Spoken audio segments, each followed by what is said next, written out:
Well, welcome back, everyone. It's great to see you and have you with us for this next podcast. Glad you could join us for Power Talk Podcast today. Anyway, we have a subject matter that me and our campus pastor, our very own Matthew DeLeon, is going to join us. And, Yes, sir. And help us to get through some of this stuff. And so today we're going to talk about leadership and kind of the traits of a leader and things that you're going to have, traits that are actually important to being a good leader. You may never be a great one, or you may be a great one, but whether you're good, great, or somewhere in between, these are important traits to and virtues to make a part of who you are as a leader, because honestly, it'll determine how long you last. Sure. And so anyway, we're going to get involved to get going in this. And so Matthew, what do you got? Actually, Pastor, I want to go something personal. I've known you again for over 30 years. How would you get invested in leadership, the topic leadership? How did I get invested in it? Yes. I'm sorry. Okay. It kind of happened accidentally. When I was working on staff as a youth minister for in Visalia, California at Praise Center Church, one of the things that had happened is a couple other staff members had gone to a seminar, of all things, with John Maxwell. To go listen to John Maxwell. Love John Maxwell. I did too, and I didn't know nothing about him at the time. In fact, I didn't know nothing about leadership at all. And I was kind of winging it as a youth minister, didn't really know anything. And they had brought back a whole package of cassette tapes and everything. And so I decided I'm going to listen to one of them, because they kept talking about how good it was, the seminar. And I thought, well, I'm going to listen to one of those tapes that was in the package. And I just like, what? I've never heard this kind of stuff. Never even knew this kind of stuff. And that kind of started my journey, so to speak, into leadership and helping me understand what it takes to be a leader. Now many of these virtues and traits and things have just become a part of my life, and I understand how to work them without having to look at them all the time, right? And so anyway, that was kind of my journey, and it's helped me a lot. I asked you that because I was part of your youth group leadership at the time, many years ago. Can you imagine? Right. Oh, 25 years ago, man. Time. And so, in any case, we were young back then. Oh, boy. Doesn't matter how young, don't ask. But my point is that once you grabbed a hold of it, every meeting, there's like a 30-minute teaching on leadership. And you were just getting ingrained in us. And it wasn't like you had to push it. We were like eating it up. We were drinking it up. It was so good. We've never heard of it, leadership. Leadership means you just listen to the leader, and that's all, as far as it goes. No, but there is details on what leaders do and how someone can follow that leader. Yeah, that was my goal. Once I learned it, I'd always been taught you need to give it back out. And so I kind of went on that premise, is that now that I know this, I want my leaders to know these things. I want them to be as good at helping me with the youth ministry as I was, or at least believed I was anyway. And so every meeting, like you said, I would learn one sort of new leadership information, because there was so many different levels to leadership. Today we're going to be talking about traits. But for the most part, there's so many aspects of leadership. And I just knew that it was important that you also knew this. And so every meeting that we'd have, every youth leader meeting that we had, you could be sure I was going to sit down and teach you guys. It was fun. I mean, we had Little Caesars Pizza, and then John Maxwell, or your own stuff that you developed. No, those were fun. What was cool about this, Pastor, and we'll get into our podcast here, was that we were able to incorporate this into our family life. Our jobs. I mean, it wasn't just for ministry, Pastor. That's leadership is for everything. It worked in everything. Yeah, I think that's a thing that a lot of times people get very narrow-sighted. I'm going to learn this so that way I can become good at this. But sometimes in a case like this where you're talking leadership goes beyond ministry. It goes into every area of your life. It goes into your business or the business that you work for. Come on. If you want to be a supervisor or be the owner of a company, either way, it works. If you want to run your household in your home, it works. If you want to use it in ministry, if you want to serve in your community, it works at every level, because you have to lead. And you're always leading someone. Exactly. You talked about your jury duty summons, and every time you get, they always make you the leader. Yeah. Because you just know how to organize things. Right. You know, it was funny because I remember the very first time I finally got chose to be on the jury. Yeah. And I was the third youngest on the team, and there were several that were about 20 to 30 years older than me. And here I am on about 37, 38, and there were several that were late 50s up into their 70s. Wow. And there were only 2 other people that were actually younger than I was. Yeah. And of the 12. And so here I am, I've got this group. And because I had already shown signs of how to deal with a lot of the subject matter when we were in the jury room, they decided you can be the leader. And I'm like, cool. I loved it. You love to lead. You like to lead. I love to lead. And, some people just say I have a control problem. Call it what you want. Yeah. That's what I wanted to do, and they were okay with it. So it worked. It worked really well. So, leadership goes everywhere, even in a jury room. And it's funny because you didn't plan it to be a juror. Not at all. In fact, I was hoping to not be on the jury. Yeah. But once I made the most of it. Yeah. And I learned a lot from it. Oh, I love it. I love it. One of the traits, Pastor, we're looking at right now is the trait courage. Yeah. How important is courage to a leader, Pastor? Courage, again, this is the thing about courage is that courage is the overall encompassing root. It's the foundation. It's a foundation for one of the trait, for a leadership trait. And if you are afraid to deal with problems, you'll never be bold enough to go forward. Because remember, when a person tries to go forward, you're always going to experience problems whether you like it or not. And this is why the best leaders are the people that are full of courage and they're not afraid to deal with problems. Wow. Can you grow in courage? Yeah, you sure can. By pressing through and doing the thing you don't want to do, you grow your courage. It doesn't always make it easy, but you'll find that if you tiptoe through the tulips, in other words, just kind of make your way and hope that nobody sees you, you'll find that you'll never be able to attain that vision that you see in your heart or in your mind or the thing that God showed you. But if you have the courage to do it, there's nothing in the going forward you'll ever be afraid of. Will you always have the courage to do it? Will you always have the courage to do what God's asking you to do? No, because courage is like anything. You can have it today and not have it tomorrow. Come on, man. Come on. Or you can not have it today and then have it tomorrow. Yeah. It just all depends on how you treat the next situation. It's all dependent on the next situation. Momentum is key. That's it. It's called momentum. Momentum's key in leadership. That's exactly right. And courage is the same way. So as long as I keep showing and I have the momentum and I'm needing courage tomorrow, then tomorrow, as long as I keep that momentum going, I'll have courage tomorrow, and the next day, and the next day, and the next day. So if I missed yesterday, do it today. Yeah. Do it today. Do it today. Do it today. Yeah, because like I said, you can have courage for 20 years, and all of a sudden one day you let up, and then all of a sudden you find you don't have the courage. And it's funny because there's always kind of I've actually come across people like that where you're like, man, these people were not afraid of anything.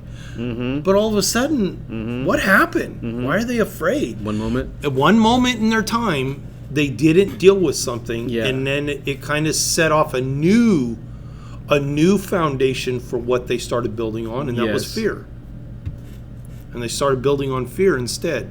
So fear can vacuum courage. Yeah, it can swallow it right up, and the courage that you had at one time, you may not have it tomorrow, or vice versa. Just because you didn't have it today doesn't mean you can't have it tomorrow. Come on, remember when you're young teenage boys? We're not afraid of anything. Right. We jump off a house. Jump off houses, everything. Anything. All of a sudden, a 35-year-old man becomes timid. Yeah, I don't have the courage for it no more. Yeah. I wouldn't do it either. But as far as other things in life, you have to face. But other things in life, dealing with people, making risky decisions for your business or your ministry, taking the chance on things.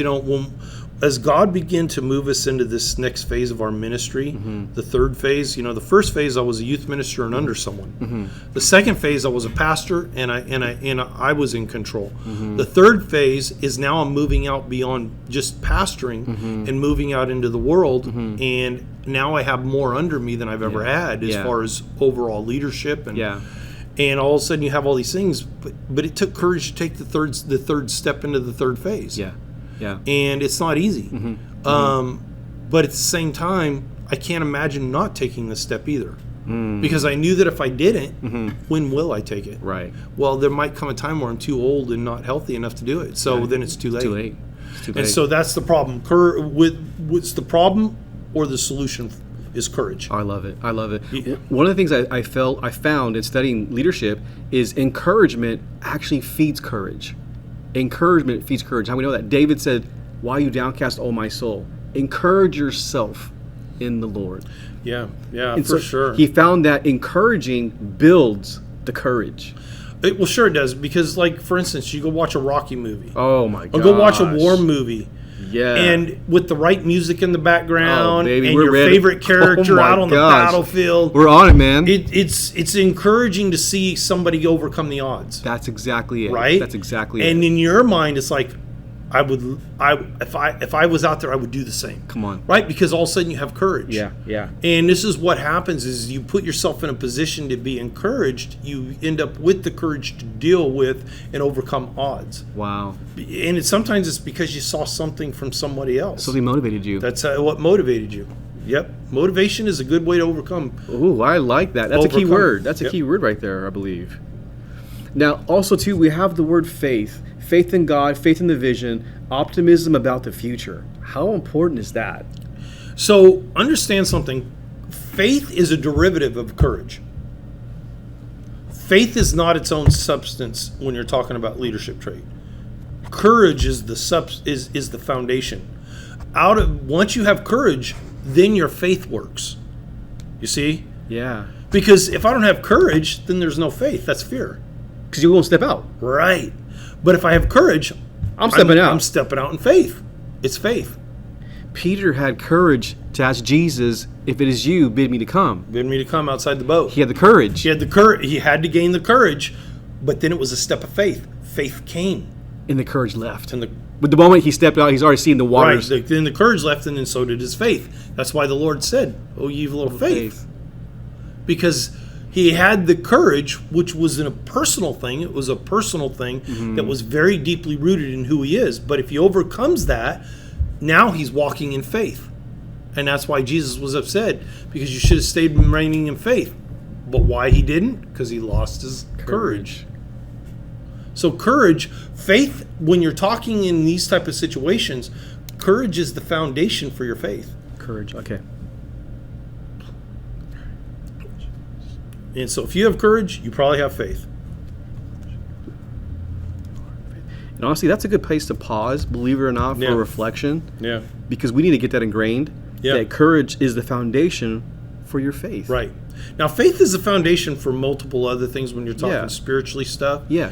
But when you're talking about what you have to deal with mentally, you first have to deal with the courage issue, the fear issue. That's an emotional thing. Fear is emotions. That's not spiritual. Right. It's emotion. Once I deal with that fear and I step out in courage, bam, my faith starts working.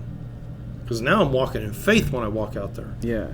So courage ultimately wins that battle. Yes, and we're talking leadership. Yes, leadership. Because in like everything else in life, faith would be a foundation. But when we're talking about leaders have to have courage. That's good clarity right there. Okay. That's good clarity right there. And then another foundation, another stem from courage is confidence. Ooh, I like that. Explain that, Pastor. So, in other words, you have to be confident that if you've overcome a situation once, you can do it again.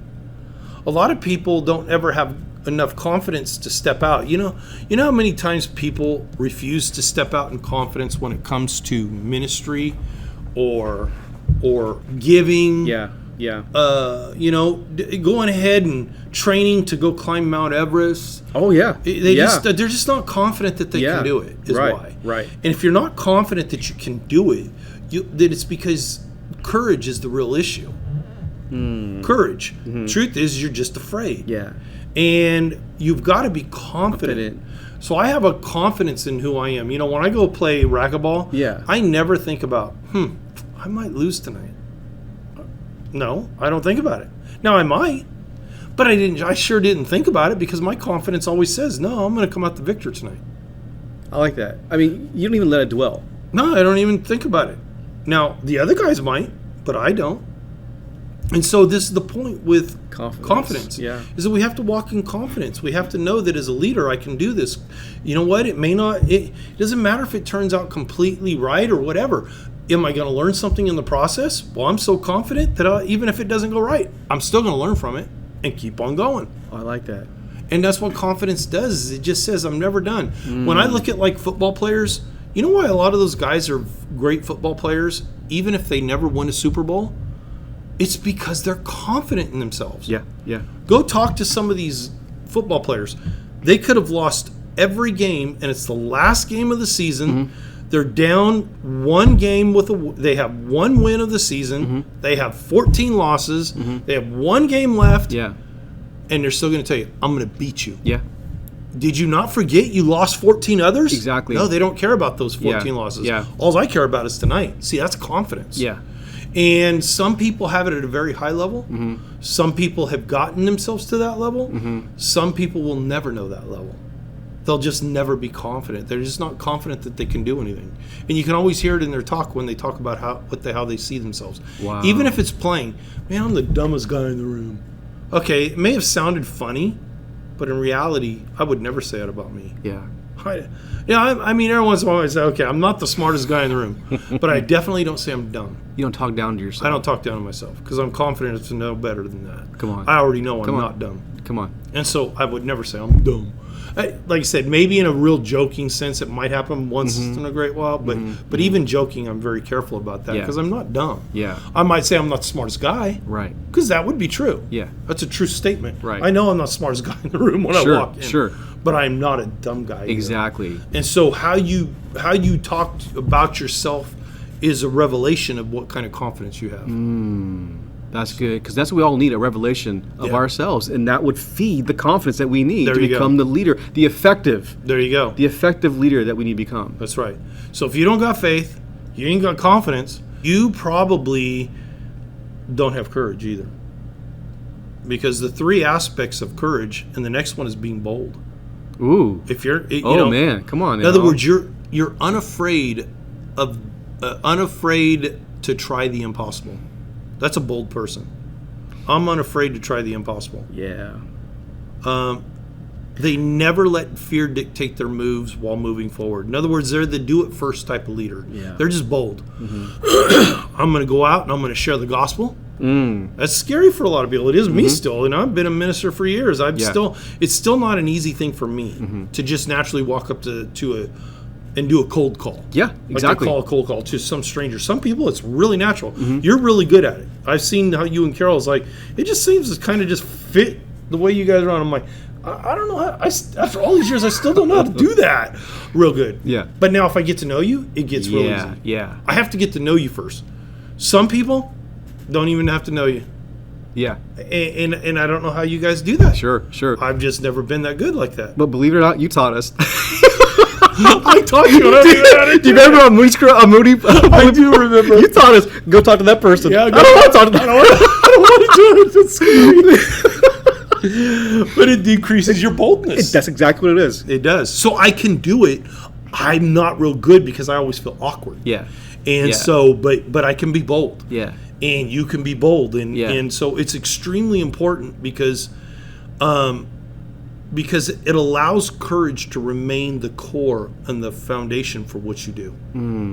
If I'm bold, it's because of courage. If I'm confident, it's because of courage. If I've got great faith, it's because of courage as a leader. And so we want to emphasize boldness and courage are different. Yeah. Boldness means I'm just willing to go do it. Courage means, because boldness isn't always a problem. It's not always a problem outside of you. It's a problem within you. Courage encompasses everything. Do you have just life in general? It's just life in general. Boldness is like, okay, do I have it in me? Is it in me to do it? If you've got 10 people standing in a room, and you've got your leader telling you, look, I need you guys to run to that mountain and wrestle that bear. Okay. I'm going to have to be confident and faith. It's going to take more than courage. It's going to take my courage, obviously, but I'm going to have to be bold. So the problem isn't with the bear. It's me. It's me. Can I do it? Courage, on the other hand, encompasses anything. Do I have the courage to deal with the person that there's a problem? Yeah. Do I have the courage to deal with me? Do I have a courage to go to counseling and reveal myself? But bold now, I means I have to go forward. It's all about going forward. Yeah. And so, and like you said, it's try it first or do it first. Right. In other words, do it first. Yes, it's a do it first leader. In other words, it's the leader that steps out and says, I'm going to lead everybody, even if I die first. That's bold. I'm going to go tell that leader over there too, I'm coming. That's bold. It's courage, but it's wrapped up in boldness, confidence, and faith. No, and you're right. When I think about a leader, I could think about you or other people in general. There's never a time where you were not had to be bold in a bold situation. Right. You had to be. Right. And you were. Right. And it's cool for me. It's awesome to see a person be bold. I'll be honest with you. Right. You mentioned the Rocky movies and things of that nature. Yeah. I mean, to get in the ring, to train is one thing. You get the courage to train. Right. But to be bold to go in the ring is another thing. Yeah, it is. It's another thing. And this is why when you put all three together, you create courage.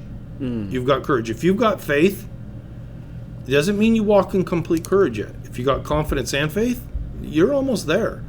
You've almost got your courage complete, but you're still about a third left. If you become bold, confident, and have faith, man, courage is not an issue. Wow. And so it's kind of like in the color scheme. If I have yellow and red, which is primary colors, it creates orange. If I have if I take the primary color red and put it with blue, I get violet or a purple. Yeah. If I get a blue and a yellow, I get a green. Right. Those are called secondary colors, the ones in between. But the primaries are yellow, red, and blue. Those are the only three colors on the color wheel that you can't make. You can't use any colors to make yellow, you can't use any colors to make red, and you can't use any colors to make blue. That's why they're called primary. I did not realize Oh, you didn't know that? No. Yeah, and so every color in between is a made-up color of two colors at least. Those are called secondaries. Wow. But those three colors are those are standalone colors. And this is what you're talking about in leadership right here. These are standalone traits. Standalone traits that make up courage. And so what happens is here's what's interesting. If you put all three of those colors together, they mute each other out, and they create a color that's not a color, actually, black. Is that right? Right. But here's what's interesting. In light, if you put them all together, light's made up of many colors. People don't know this. Light's actually made up of many colors. It's not just lack of color. No, actually a white light is actually made up of the three primary colors. A white light. Yeah. There's actually white in those three. So here's my point. Yeah. It takes those three colors to make a black or a white, just like it takes these three traits to make up the one overall leadership trait that you need, courage. Wow. You get all three of those, courage is never an issue in your leadership, ever, is the point. Wow. That is real good. Isn't that good? Yeah, that's really good. So that, that's extremely important, is learning. If you want to walk in complete courage, get those three little secondary traits to create the one primary. We have time for one more trait. Let's do it. Communication. Yeah, that's good. Yes, sir. Look, we all have to transmit or convey what we're trying to contextualize through speech. Yes. That's how we all know what we're trying to say or trying to convey. That's how we lead. That's how we lead. And so this is an extremely important trait for a leader, is learning how to communicate. Some people, and everybody communicates at a different level. But the question is, can you convey what you're trying to say, even if you speak at a low level? Yes. And a lot of people can't. Right. And so if you want to be great at communicating, which is a primary, you've got to first learn to connect with people. This is the secondary one. So there's three secondary ones to this. You got to learn to connect. To truly communicate properly, you've got to be able to connect.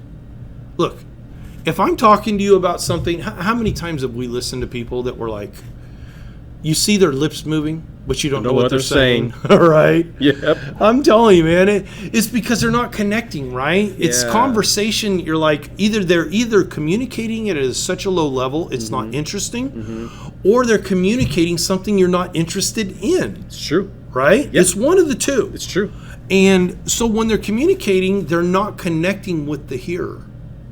Is what's happening. Oh, yeah, so yeah. if you can't connect, then it does not matter what you communicate, does it? No.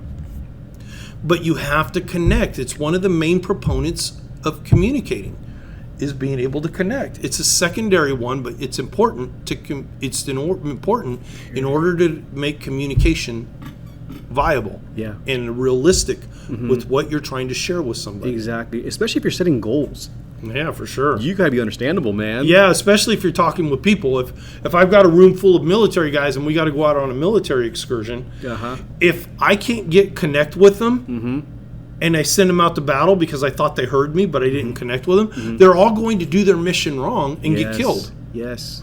But if I can connect with them and say, Johnny, come on, man, Johnny, you can do this. You see, I'm connecting with them. Yeah. If I start mentioning their names, if I start pointing out things that are good about them, if I start lifting them up, if I start pointing out their specific job, what happens is I'm connecting with them. I'm learning to connect with them. I'm talking to them in a language that they like. Yes, yes. And that's what we do if we connect with people. A lot of people don't know how to connect. It's kind of like picking up a phone and getting a ringtone. Well, we don't use a regular phone no more. But if you did. Cell phone, but if you did, if you use a cell phone and you dial and nobody answers, what happens? Their answering message comes up. It's not connected. It's not connected. We're not connected to nobody. We didn't connect. No. You don't connect until somebody picks up on the other side. And that's what happens.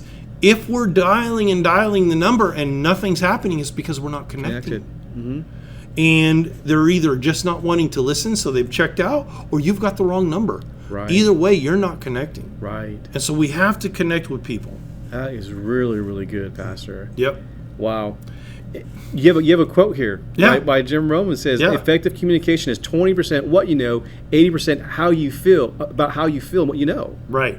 Do you really believe in what you're saying? Yes. You know, it's who cares if the world knows that you understand the deepest parts of space and how it all is connected, interwoven and connected, if you don't really believe in what you feel anyway about it. Who cares? You know, it's like, you know how many people I've gotten into conversations with people, and one of the things that's really prominent about people that are insecure, or people that want to be seen, people that want validation, is that they always interject things that they really don't know nothing about. They'll speak up and they'll say something just a little off the wall, and everybody's kind of like, okay, don't know what that meant. Yeah. You see, they might have just enough knowledge to be able to enter the conversation, but they don't really know what they feel about it because they don't put time into it anyway. They just want the attention. They just want the attention. So 80% of how you feel about what you know is extremely important. Are you really connected with what you're saying? Yeah. Are you really connected to the information? Otherwise, you're just talking. Yeah. You're better off to let others talk and just listen. Yeah. Right? Yeah. So communication is extremely important because we use it every day of our life, and there's multiple different reasons. Yeah, you're right. We have to. Is it communication heart to heart or connecting? Is connecting heart to heart? Yeah, connecting is. A lot of times connecting really is heart to heart. It's me understanding the person I'm looking at and helping them understand that I understand them. Not just making my point. Not just making my point, but you knowing that I know you. And I know you as my friend. I know you as a person. I know your heart, and I want you to know that I'm there for you. I'm there with you. See, that's connection. You made a connection. 100%. Yep, that's a connection. 100%, Pastor. And that's extremely important because that also is that connection is also slightly a part of what relationships are. Exactly. One of our podcasts, you talked about the mission trip you went on. That's one of the first things you said was building relationships. Yes. And this is one of the keys in building relationships is connection. It's connecting. Heart to heart. Connecting heart to heart. I now have wonderful friends now, I can truly say, in other countries. Can you believe that? Yeah, it's unbelievable to me. And it's long life friends because they still connect with me. whether it be social media or via contacting me through Messenger or something. That I've got these friendships now where I can go see them anytime, and it's as if I live there. Wow. Because I connected with them. And so it's extremely important that you connect. They treat you as family now, huh? Yes. And so connecting is closely related to relationships. Wow. They're not one and the same, but they're closely related. Wow. When it's done right. Gotcha. We are out of time. Are we? Wow. Oh, yes, sir. Yeah, because we didn't get to the other two, because the other one, I'm going to read them off real quick. Go But for the it. other one for communicating, to be a good communicator, is that there needs to be influence. Do you have influence with that person? In other words, how do you gain influence? Yeah. By trust and respect. So if you have influence, then you're able to communicate. Also, do you communicate with passion? Passion is extremely important, because when the leader has an intense desire to go after something like a vision, he's able to communicate this kind of energy to others. And so you need passion, influence, and the ability to connect to truly make up what we call communication or communicating. Those are 3 primaries you Those said. are the 3 secondaries. Secondaries.